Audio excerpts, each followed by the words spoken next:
The following is video footage from a recent news story on Fox News in which Bill O'Reilly addresses a controversial cross-dressing video that is presently being shown to students in California middle schools. Please pay close attention. But first, another controversial California lesson plan in public schools. Some middle and high school students apparently being shown films produced by a gay media group in San Francisco, including this one about cross-dressing.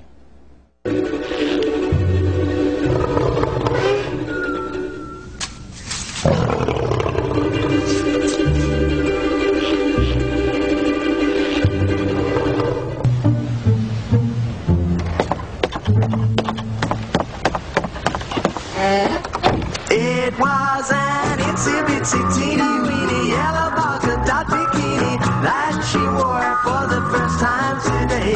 An itsy-bitsy teeny-weeny yellow polka dot bikini, so in the locker she wanted to stay. Brilliant. Joining us now from Charleston, South Carolina, Fox News analyst Margaret Hoover. And here in the studio, Fox and Friends co-anchor Gretchen Carlson. You know, people who live in other parts of the country, and they're going, are you kidding me? We're not kidding you, ladies and gentlemen. California public schools, all right? Here's the plan. Students sit there. Here it is. Now, I guess it's the tolerance thing again, right? Oh, come on. Well, that's why, that's how it's being marketed. Oh, okay, but let's walk through it. It's being marketed by the California public school authorities as teaching their students to be tolerant of all lifestyles, including this person wearing women's clothes. He's a guy. Right. That's what the intent is, correct? Well, the problem is, and first of all, nothing against gays, lesbians, or transgender people, but there's a time and a place for everything. And I do not believe the time and the place for a child to learn about this is elementary school, middle school, even middle school. Middle school. And number one, the time and the place should be for the parent to tell the child about these specific things if they so choose.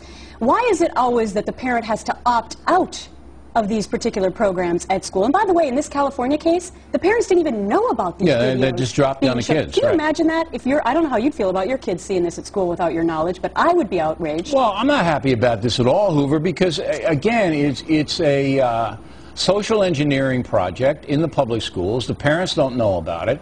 I don't want cross-dressers to have a hard time in their lives. I certainly don't want any bullying of gay people, and I think it's a problem, and I think it has to be addressed by the school authorities. But you're basically social engineering. You're not teaching anymore. Am I wrong? Right. No, you're right. And also, sexuality studies has no place in an elementary, middle school, or high school curriculum. That's like an elective in college. This is not to be taught in our public schools. But they have sex ed all day long in public schools now. They have sex ed all day long. Right. And you know what? And that's why, you know what, not all day long, but they need to be teaching kids the Gettysburg Address and the American presidents, and you know what, the California kids could take a lesson in finance or two, and maybe their state legislatures would learn how to balance their budget. But let's deal with reality. I mean, this is the problem. Let's deal with reality. They have sex ed. It's in the schools. It has to be in the schools. We understand why, because you get a society that's fairly permissive, and children are becoming pregnant, and they're getting abortions, and they're having babies, and the school has an obligation in a health situation, all right, to say, look, here's what's going on, here's how you can prevent it, here's why you shouldn't do it.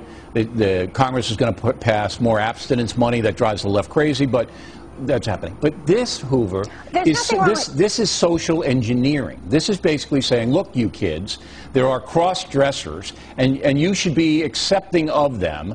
And kids are going, what's cross-dressing, and why am I watching this? Exactly. And about 1% of the population maybe cross-dresses. It's probably even less than that. So again, why are we catering to a very small percentage of society? Because they have a lot of power, and the loopy educational people don't. I just know my kids have a tough enough time figuring out regular, married man and woman, and to introduce this at a young level just complicates matters. Hoover, you went to Stanford University, right?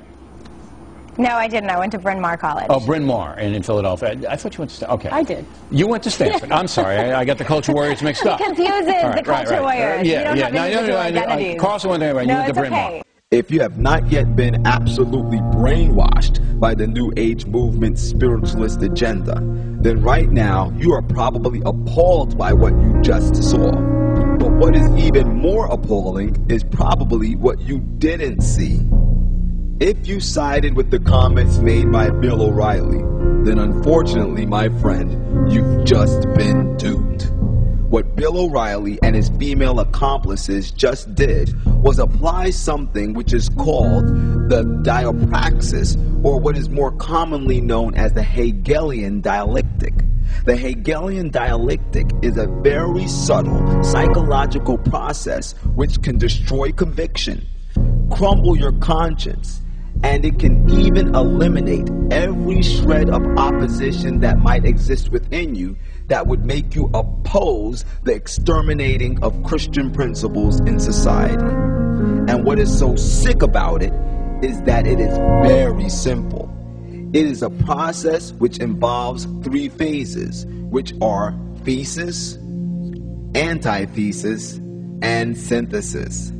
The first phase of the Hegelian dialectic is simply presenting the thesis. A thesis is simply the ideologies or the beliefs of a group or of an individual. After this phase is completed, then phase 2 begins, which is the presentation of the antithesis. The antithesis is a completely opposite view from the beliefs or ideals presented in the thesis. This is done to confuse the thoughts of the dissenter or the target group.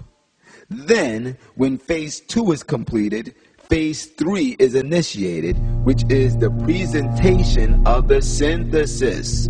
The synthesis is a compromise between the two radically opposed ideals or beliefs that were presented in the thesis and the antithesis, which brings about a completely new belief system.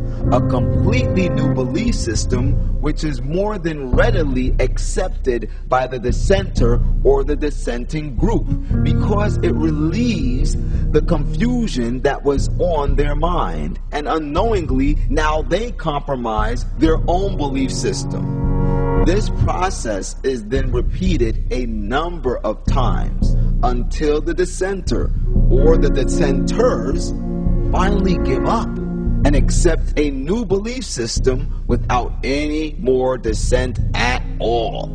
And this is the process that the occult New Age movement is using to destroy Christian principles, Christian values, and to initiate in our society values that are wholly demonic and corrupt in their nature. Now, let's revisit O'Reilly's cross-dressing story, and I'll show you how O'Reilly is an absolute pro at applying the Hegelian dialectic.